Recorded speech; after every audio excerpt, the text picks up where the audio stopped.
지난 시간부터 살펴보고 있는 시편 1편 말씀은 복 있는 사람은 어떤 사람인가에 대한 그런 말씀으로 시작하고 있습니다.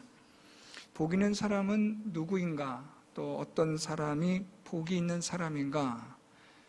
성경에서 말씀하고 있는 복은 우리가 알고 있는 복과는 완전히 다르다는 것을 잘 보여주는 말씀입니다. 우리가 말하는 복은 상당히 세상적이고 세상의 가치관과 기준에 부합되는 그런 복을 우리는 말하지만 성경은 전혀 다른 것을 말씀하고 있습니다. 지난 시간 살펴보았던 말씀처럼 복 있는 사람은 하나님의 말씀을, 율법을 즐거워하는 사람, 날마다 그 율법을 묵상함으로 악인과 죄인과 오만한 자의 그러한 그들의 삶과 함께하지 않는 자가 복이 있다, 이렇게 말씀을 하고 있습니다. 오늘 본문에서는 좀 더 여기에 대한 자세한 설명을 하고 있는데요, 그것은 3절 말씀을 통해서 그렇다면 하나님의 율법을 즐거워하고 사랑하는 사람, 하나님의 말씀을 날마다 묵상하는 사람, 그런 사람이 받는 복은 도대체 어떤 거냐? 물론 악인의 꾀를 따르지 않고 죄인과 같은 삶을 살지 않고 오만한 자의 그들의 오만한 그런 삶을 살지 않는 것을 말하지만 좀 더 구체적인 설명을 해주고 있는 것이 오늘 3절 말씀입니다. 그리고 나서 다음 시간에 살펴볼 말씀 4절부터 5절은 복 있는 사람에 대한 결론에 해당되는 말씀입니다. 오늘 우리는 시냇가에 심은 나무라는 이러한 이 말씀을 통해서 하나님께서 말씀하시는 복 있는 사람에 대한 좀 더 구체적인 것을 살펴볼 수 있습니다. 먼저 오늘 본문 3절에 보면 그는 시냇가에 심은 나무가 철을 따라 열매를 맺으며 그 잎사귀가 마르지 아니함 같으니 라고 그렇게 말씀합니다. 좀 더 요약하면 복 있는 사람은, 그는 1절에서 말씀하는 복 있는 사람을 말하는 것이고요, 그는 복 있는 사람은 시냇가에 심은 나무와 같다라는 겁니다. 그리고 가운데 괄호는 시냇가에 심은 나무는 이러이러하다라고 설명해 주는 구절이 되고 있습니다. 그래서 오늘 우리가 살펴볼 것은 시냇가에 심은 나무에 대한 것을 살펴보고, 그리고 그 시냇가에 심은 나무가 어떤 하나님의 복을 받는 것이 되는가를 살펴봄으로써 복 있는 사람은 어떤 사람인가를 구체적으로 우리가 살펴보려고 합니다.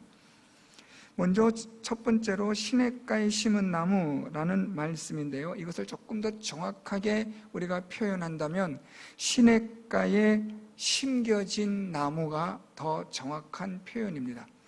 그냥 저 나무가 우연히 시냇가에 있는 나무다라고 하면 세상 사람들 말로 운이 좋았구나, 재수가 좋았네 라고 말할 수 있는 겁니다. 그런데 오늘 말씀은 운이 좋고 재수가 좋은 게 아니라 이 시냇가에 있는 나무는 하나님께서 여기에 심으셨다라는 의미가 강하게 나타나고 있는 말씀입니다.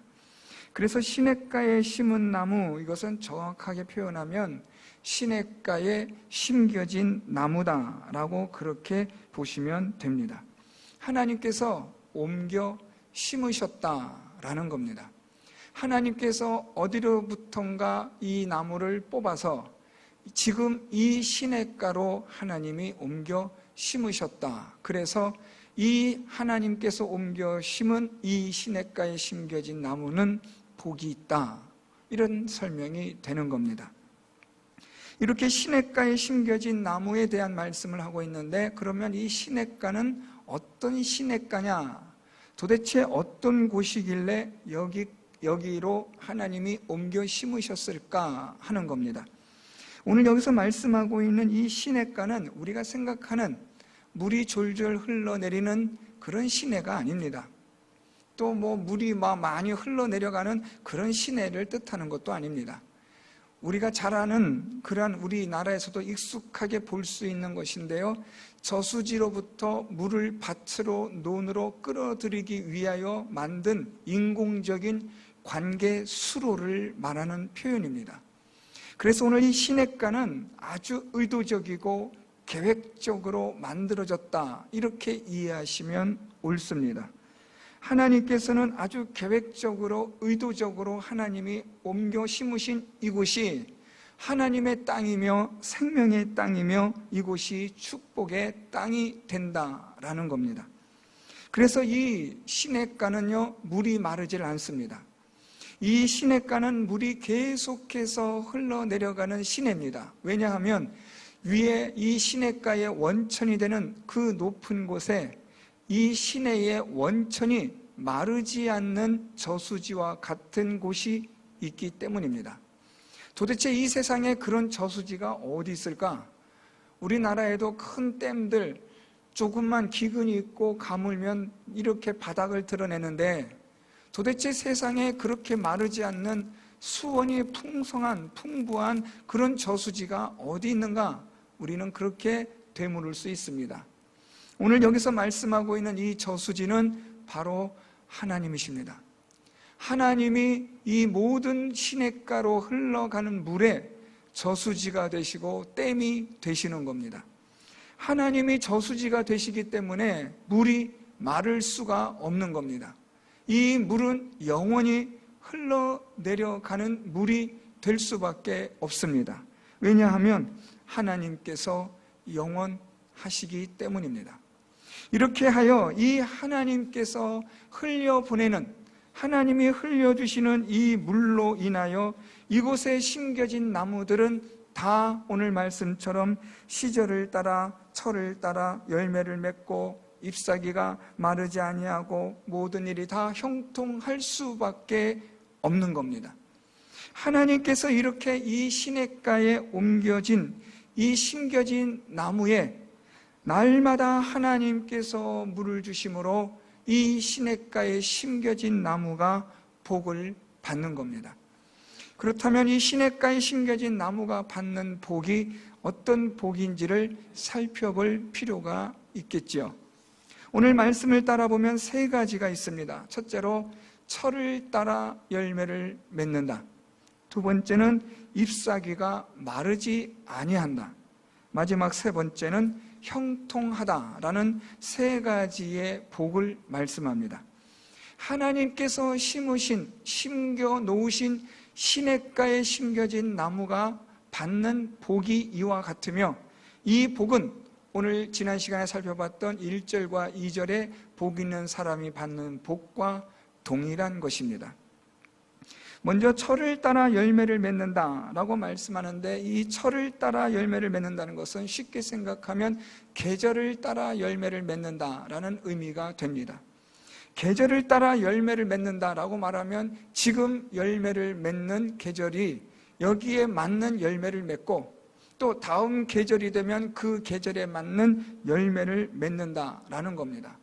그래서 철을 따라 열매를 맺는다라는 말은 계절이 바뀔 때마다 계속해서 열매를 맺는다라는 뜻으로 번성을 뜻하는 말인데요. 이 번성이 현재와 미래까지 포함되어진 번성을 말하고 있습니다. 시냇가에 심겨진 이 나무가 지금 현재 이 시간뿐 아니라 다가올 미래까지도 계속되어지는 하나님의 열매가 있는 그러한 복이 있는 자가 된다는 것을 말씀합니다. 이 세상 복과는 그래서 다릅니다. 이 세상의 복은 잠깐 있다가 사라지는 복이며 한때 있다가 사라지는 그런 복입니다. 그런데 하나님이 주시는 복은 그렇지 않습니다. 시절을 따라 철을 따라 날마다 현재와 미래까지 하나님께서 주시는 복은 그렇게 번성하여 충만하게 주시는 복이 된다는 말씀입니다. 두 번째로 살펴볼 것은 잎사귀가 마르지 않는다라는 말입니다. 잎사귀가 마르지 않는다라는 이 표현을 조금 더 정확하게 번역하면 잎사귀가 영원히 마르지 않는다라는 뜻입니다. 이 시냇가에 심겨진 이 나무는 영원히 마르지 않는, 다시 말하면 영원한 생명을 얻는 나무다라는 말입니다. 하나님께서 하나님의 땅에, 생명의 땅에 심겨 놓으신 이 나무는 영원한 나무가 되고 영생하는 나무가 된다는 말씀입니다. 이 땅에서 우리가 말하는 복은 길어야 3, 40년, 100년 채 안팎입니다. 그런데 하나님이 말씀하시는 복은 영원한 복으로서 영원한 생명을 누린다고 말씀하고 있습니다. 하나님께서 이렇게 옮겨 심으심으로 현재와 미래뿐 아니라 영원한 생명을 얻는 그런 복이 있다는 것을 말씀하여 주고 있습니다. 마지막 세 번째로 살펴볼 것은 이 모든 일에 있어서 다 형통하리로다라고 말씀하고 있습니다. 이것은 1절과 2절을 종합하는 말씀이기도 하지만 좀 더 형통에 대한 의미를 우리는 여기서 살펴볼 필요가 있습니다. 형통하다라는 이 의미는 첫 번째로는 하나님이 함께 하신다라는 뜻입니다. 시냇가에 심겨진 나무가 복이 있는 것은 하나님께서 함께 하시기 때문입니다. 하나님이 함께 한다는 말은 다른 말로 말하면 하나님께서 동행하신다라는 의미가 됩니다. 시냇가에 심겨진 이 나무는 하나님의 땅, 생명의 땅에 심겨진 것으로서 하나님과 함께하고 하나님과 동행하는 그런 복을 받는 것입니다. 우리가 성경을 통해서 형통하다라고 말할 때는 그는 하나님이 그와 함께 하신다, 동행하신다, 이런 의미로 이해하시면 옳습니다. 요셉이 감옥으로 갇힐 때에 그가 형통하였다라는 말은 하나님이 그와 함께 하셨다라는 의미입니다. 하나님이 함께 하시면 그의 인생은 형통한 인생이 되는 겁니다. 거꾸로 하나님이 함께하지 않으시면 우리의 인생은 형통한 인생이 될 수 없습니다. 멸망하는 인생이 되는 거죠. 오늘 시냇가에 심겨진 이 나무가 받는 이 복의 형통함은 하나님이 함께 하신다, 동행하신다라는 의미가 있습니다. 두 번째로 이 형통의 의미는 하나님의 은혜가 있다라는 말입니다. 하나님께서 끊임없이 은혜를 부어주시는 겁니다. 하나님께서 형통하게 하신다라는 말은 하나님의 은혜가 날마다 주어진다는 겁니다. 그런데 여기서 주의하셔야 합니다. 하나님이 주시는 이 은혜는 절대로 세상적이지 않습니다. 돈을 많이 벌게 하거나 또는 우리 하는 계획하는 일들이 세상에서 잘 되거나 이런 의미로서의 하나님의 은혜를 말하지 않습니다. 여기서 말하는 하나님의 은혜는 하나님의 나라, 하나님의 뜻에 따라 합당하게 이루어지는 삶을 통해서 주시는 하나님의 은혜를 말합니다. 이것이 설명이 이렇게 필요한 이유는 우리가 고난과 시련 가운데서도 하나님의 은혜가 있다라고 말할 수 있기 때문입니다. 우리가 풀무불에 던져진 사드락과 메삭과 아벳느고와 같은 그 사람들을 볼 때에도 그들이 저렇게 죽음의 그 형장에서 던져진다 할지라도 그들에게 하나님의 은혜가 있다라고 우리는 말할 수 있는 이유가 여기에 있는 겁니다. 고난 가운데 있고 시련 가운데 있다고 해서 우리는 그래서 절망하거나 좌절할 필요가 없는 겁니다. 하나님의 은혜가 있다면 괜찮은 겁니다. 하나님의 은혜가 우리를 붙들어 주신다면 그것은 성공한 인생이 되는 겁니다. 어떤 형편에서도 어떤 상황에서도 하나님의 은혜가 있느냐, 이것은 아주 중요한 질문입니다. 여러분들이 잘 되는 세상에서 정말 성공하는 인생을 산다 할지라도 하나님의 은혜가 있느냐라는 이 질문을 반드시 하셔야 합니다. 하나님의 은혜가 없는 것은 우리가 다음 시간에 살펴보겠지만 바람에 날리는 겨와 같을 뿐입니다. 하나님의 은혜가 있을 때에 그 은혜가 사슬이 되어 우리를 하나님께 묶어 주기 때문에 그게 바로 형통한 겁니다. 하나님의 은혜가 있어야 그 하나님께 우리가 메인바 되어짐으로 그게 바로 형통한 인생이 되는 겁니다. 아무리 풍랑이 치는 그런 바다에 있다 할지라도 그 든든한 하나님의 그 위대한 은혜 가운데 묶여 있으면 우리는 걱정할 필요가 없다는 말입니다. 이게 형통의 두 번째 의미입니다. 형통의 마지막 세 번째 의미는 하나님의 뜻, 하나님의 계획대로 되어지는 삶을 말합니다. 내 뜻대로, 내 계획대로, 내 마음대로 이루어진다면 그것은 형통이라고 말하지 않습니다. 세상 사람들 중에 그렇게 살아가는 사람들도 있기 때문에 우리는 그것을 성경에서 말하는 형통이라고 부르지 않습니다. 성경에서 말하는 형통은 하나님의 뜻대로, 계획대로 인도되어져 가는 사람을 말합니다. 하나님의 뜻에 따라 합당하게 살아가는 사람, 하나님의 계획대로, 하나님의 인도하심대로 살아가는 사람이라면 그는 형통한 사람임에 분명합니다. 누가 이렇게 형통한 사람이 되느냐? 시냇가에 심겨진 나무가 그와 같다라는 말씀입니다. 오늘 말씀을 통해서 우리는 시냇가에 심겨진 나무를 살펴보았습니다. 이 시냇가에 심겨진 나무는 하나님께서 옮겨 심으신 겁니다. 사망과 저주의 땅에서 우리를 뽑으셔서 하나님께서 하나님의 생명의 땅에 우리를 심어 놓으신 겁니다. 이 시내는 영원히 마르지 않습니다. 이 시내는 우리에게 현재와 미래의 번성을 주고 영원한 생명을 약속하여 줍니다. 이 시냇가에 심겨진 나무는 하나님께서 주시는 그러한 형통함의 복이 있습니다. 그래서 날마다 하나님과 함께하며 하나님의 은혜가 있으며 하나님의 뜻대로 인도하심을 받는 그런 인생이 되는 것입니다. 그렇다면 어떻게 우리가 하나님의 이 시냇가에 심겨지는 나무가 될 수 있느냐라는 겁니다. 오늘 이 말씀을 통해서 우리 마음에 그렇다면 나도 하나님의 시냇가에 심겨진 나무가 되고 싶다. 어떻게 하면 그렇게 될 수 있을까? 하는 그러한 우리의 마음에 그런 궁금증이 생길 수 있습니다. 그것을 보려면 우리 다시 지난 시간 말씀으로 돌아가야 합니다. 지난 시간에 살펴봤던 2절 말씀, 오직 여호와의 율법을 즐거워하여 그의 율법을 주야로 묵상하는도다. 하나님의 시냇가에 심겨지기 위해서는 하나님의 말씀으로 심겨지는 겁니다. 우리가 하나님의 말씀을 사랑하고 하나님을 사랑하는 겁니다.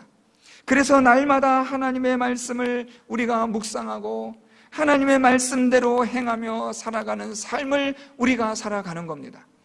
하나님의 말씀을 읽을 때마다 그 말씀이 우리 안에서 하나님의 놀라운 믿음의 역사를 일으키시고 하나님의 말씀을 통해서 성령께서 우리를 이끄시는 하나님의 은혜를 우리가 경험하게 되는 것입니다. 우리가 하나님의 말씀을 통해서 계속해서 주시는 하나님의 은혜를 우리가 누리게 되는 겁니다. 여러분, 하나님의 말씀은 정말로 무한한 말씀입니다. 이 하나님의 말씀은 우리의 인생 다 살아가도록 우리는 이 하나님의 말씀에 있는 이 은혜를 다 우리는 이해할 수도 없고 깨달을 수도 없는 이 하나님의 말씀은 정말 위대한 영원하신 하나님의 시냇가와 같은 하나님의 말씀입니다. 이 말씀을 우리가 날마다 묵상하고 이 말씀을 날마다 우리가 사랑하고 이 말씀대로 우리가 날마다 지켜 행하는 이 삶 속에서 우리가 날마다 열매를 맺고 번성하고 현재와 미래의 복을 받고 영생을 얻는 복을 받고 형통한 복을 받을 수가 있는 것은 바로 이 하나님의 말씀에 있는 겁니다. 그래서 여러분, 이 말씀을, 이 성경에 있는 기록된 하나님의 말씀을 우리가 날마다 읽고 묵상하고 이 말씀대로 살아갈 때에 우리가 하나님의 생명의 땅에 심겨지는 놀라운 구원의 역사가 일어나게 되는 겁니다. 하나님의 말씀은 사망과 저주에 있는 우리를, 영원한 죄와 사망에 사로잡혀 살아가는 우리를 하나님께서 건져내시고 구원하셔서 영원한 하나님의 생명의 땅으로 옮기게 하시는 결정적인 그 일이 바로 하나님의 말씀에 있다는 사실입니다. 이 하나님의 말씀을 우리가 날마다 사랑하고 묵상하고 이 말씀대로 행할 때에 우리 모두가 하나님의 시냇가에 심겨지는 자가 되는 줄 믿습니다. 그러면 우리는 하나님 주시는 번성한 복을 받아 누리게 되는 겁니다. 이 세상에 주는 그런 복이 아닌 하나님께서 주시는 정말 특별한 복을 우리가 받는 겁니다. 하나님께 메인바 되어지고 하나님께서 우리를 하나님의 은혜로 강권적으로 사로잡아 주셔서 날마다 우리 인생을 형통케 하시는 복으로 하나님이 채워 주시는 겁니다. 이 세상이 얼마나 요동치고 있습니까? 오늘 잘 되던 일이 내일은 안 되고, 오늘 안 되던 일이 또 내일은 잘 될 수도 있고, 세상은 정말 우스갯소리로 요지경 같은 그런 세상입니다. 우리가 어디에서 안전한, 어디에서 이것이 진정한 복이라고 말할 수 있는 것은 이 세상에는 존재하지 않는다는 말입니다. 우리의 복은 영원하신 하나님에게 있습니다. 그 하나님에게 심겨질 때에 우리는 영생을 얻고 복을 받고 진정한 인생의 참된 기쁨과 만족을 얻게 되는 것입니다.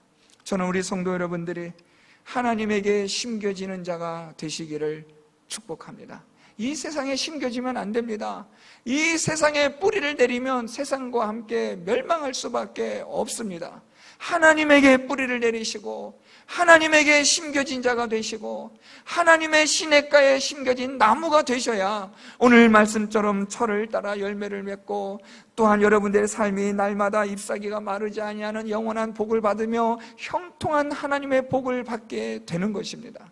내가 어디에 심겨져 있느냐, 내가 얼마나 하나님의 말씀을 읽고 묵상하고 그 하나님 말씀대로 살아가느냐, 여기에 달려있다는 것을 기억하시고 우리 성도 여러분들 하나님의 말씀을 통해서 하나님에게 심겨진 자 되어 하나님이 주시는 복을 받는 복이 있는 귀한 삶을 살아가는 우리 모든 성도 여러분들이 되시기를 예수 그리스도의 이름으로 축원드립니다.